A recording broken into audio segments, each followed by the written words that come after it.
ಕರ್ನಾಟಕ ಸರ್ಕಾರದ ನೂತನ ಸಚಿವರಾಗಿ ಆಯ್ಕೆಯಾಗಿರುವ ಮಾಗಡಿ ಕ್ಷೇತ್ರದ ಜನಪ್ರಿಯ ಶಾಸಕರು ಹಾಗೂ ಕರ್ನಾಟಕ ರಾಜ್ಯ ರಸ್ತೆ ಅಭಿವೃದ್ಧಿ ನಿಗಮದ ಅಧ್ಯಕ್ಷರಾದ ಶ್ರೀ ಎಚ್.ಸಿ. ಬಾಲಕೃಷ್ಣ ರವರಿಗೆ ಅವರ ನಿವಾಸದಲ್ಲಿ ಹಮ್ಮಿಕೊಂಡಿದ್ದ ಅಭಿನಂದನಾ ಕಾರ್ಯಕ್ರಮದಲ್ಲಿ ಮುಖಂಡರು, ಕಾರ್ಯಕರ್ತರು ಹಾಗೂ ಅಪಾರ ಅಭಿಮಾನಿಗಳು ಭಾಗವಹಿಸಿ ಹೂಗುಚ್ಛ, ಬೃಹತ್ ಹೂವಿನ ಹಾರ ಹಾಕುವ ಮೂಲಕ ಆತ್ಮೀಯವಾಗಿ ಅಭಿನಂದನೆ ಸಲ್ಲಿಸಿದರು.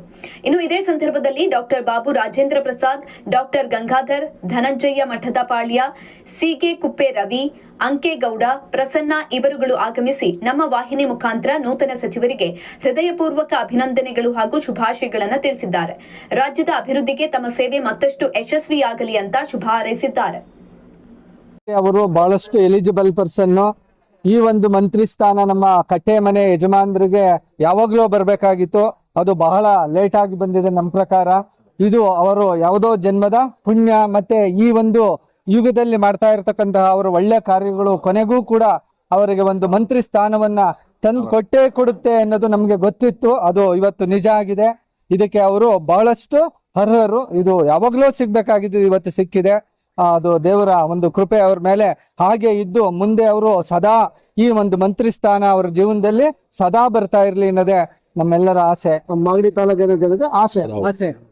ಮಾಗಡಿ ತಾಲೂಕಿನ ಜನಗಳ ಪರವಾಗಿ ಮತ್ತೆ ನಮ್ಮ ಕರ್ನಾಟಕ ಜನತೆ ಪರವಾಗಿ ನಾನು ಅತ್ಯಂತ ಹೃತ್ಪೂರ್ವಕವಾದಂತಹ ಅಭಿನಂದನೆಗಳನ್ನು ಸಲ್ಲಿಸ್ತೀನಿ ಹೈಕಮಾಂಡ್ಗೆ ಮತ್ತೆ ಮಾನ್ಯ ಮುಖ್ಯಮಂತ್ರಿಗಳಿಗೆ. ಯಾಕೆಂದ್ರೆ ಎಚ್.ಎಂ. ರೇವಣ್ಣವ್ರು ಬಿಟ್ಟರೆ ನಮ್ಮ ತಾಲೂಕಲ್ಲಿ ಮಂತ್ರಿ ಆದವರು 2ನೇ ಮಂತ್ರಿ ಆದರೆ ಇವರೇ, ಬಾಲಣ್ಣವರೊಬ್ಬರೇ.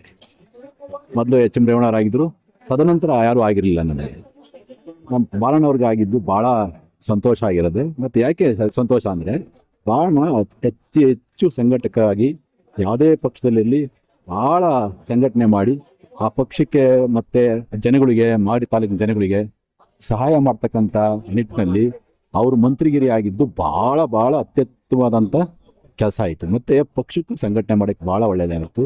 ಮತ್ತು ಹಗಲು ರಾತ್ರಿ ಅವ್ರು ದುಡಿಯುವಂಥ ವ್ಯಕ್ತಿ ಅವರು.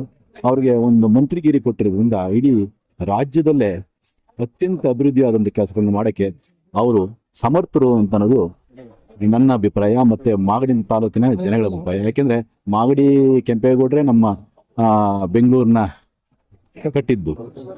ಅಂಥ ಒಂದು ಮಣ್ಣಿಂದ ಬಂದಂಥ ಬಾಲಣ್ಣ ಅವರು ನಮ್ಮ ನಾಯಕರು ನಿಜವಾಗ್ಲೂ ಒಂದು ಒಳ್ಳೆ ಕೆಲಸ ಮಾಡ್ತಾರೆ ಅಂತ ನಮ್ಮೆಲ್ಲರ ಅಭಿಪ್ರಾಯ ಮತ್ತು ಮಾಗಡಿ ಜನತೆಯ ಅಭಿಪ್ರಾಯ. ಭಾಳ ಭಾಳ ಭಾಳ ಸಂತೋಷ ಆಗಿದೆ ನಮಗೆಲ್ಲರಿಗೂ. ತುಂಬ ಸಂತೋಷ ಆಗಿದೆ. ಎಲ್ರಿಗೂ ನಮಸ್ಕಾರ. ನಮ್ಮ ಕಟ್ಟೆಮನೆ ಯಜಮಾನರಿಗೆ ಮುಂಚೆನೆ ಈ ಒಂದು ಪದವಿ ಸಿಗಬೇಕಿತ್ತು. ನಿಧಾನಕ್ಕಾದರೂ ಕೂಡ ಈ ಪದವಿ ಸಿಕ್ಕಿರೋದು ನಮಗೆಲ್ರಿಗೂ ತುಂಬ ಖುಷಿ ಕೊಟ್ಟಿದೆ. ನಾವೆಲ್ಲ ಅವರ ಸಂಸ್ಥೆಯಲ್ಲಿ ಓದಿ ಕಲಿತ ವಿದ್ಯಾರ್ಥಿಗಳು. ಇವತ್ತು ನಾವೆಲ್ಲ ಒಂದು ಒಳ್ಳೆ ಮಟ್ಟದಲ್ಲಿ ಇದ್ದೀವಿ ಅಂದರೆ ಅವ್ರ ಸಹಕಾರ, ಅವರ ಆಶೀರ್ವಾದ ಸದಾ ಇರುತ್ತೆ. ಅವರು ನಾಡಿಗೆ ಖಂಡಿತ ಒಳ್ಳೇದು ಬಯಸ್ತಾರೆ. ಯಾಕೆಂದರೆ ಅವರ ಸಂಸ್ಥೆಯಲ್ಲಿ ಇವತ್ತು ಕೋಟ್ಯಾಂತರ ಮಂದಿ ವಿದ್ಯೆ ತಗೊಂಡಿದ್ದೀವಿ. ಅದರಲ್ಲಿ ಲಕ್ಷಾಂತರ ಮಂದಿ ಶಿಕ್ಷಕರೇ ಇದ್ದಾರೆ. ಇವತ್ತು ಶಿಕ್ಷಕರ ವೃಂದದಲ್ಲಿ ಹೆಚ್ಚಿಗೆ ಜೀವನ ಮಾಡ್ತಾ ಇದ್ದಾರೆ ಅಂದರೆ ನಮ್ಮ ಹುಲಿಕಟ್ಟಿನಲ್ಲಿ ಕಲಿತ ವಿದ್ಯಾರ್ಥಿಗಳೇ ಆಗಿದ್ದಾರೆ. ಹಾಗಾಗಿ ನಾವೆಲ್ಲರೂ ಹಾರೈಸ್ತೀವಿ. ಸದಾ ಅವರು ಇವತ್ತು ಮಿನಿಸ್ಟರ್ ಆಗಿದ್ದಾರೆ. ನೆಕ್ಸ್ಟ್ ಮತ್ತೆ ಹೋಗಿ ಮುಂದೆ ಒಂದು ದಿವಸ ನಾವು ಅವ್ರನ್ನ ಚೀಫ್ ಮಿನಿಸ್ಟರ್ ಆಗಿ ಕಾಣಬೇಕು ಅಂತ ನಾವು ಖಂಡಿತವಾಗ್ಲೂ ಬಯಸ್ತಾ ಇದ್ದೀವಿ. ಅವ್ರು ಶುಭವಾಗಲಿ ಅಂತ ಹಾರೈಸ್ತೀನಿ.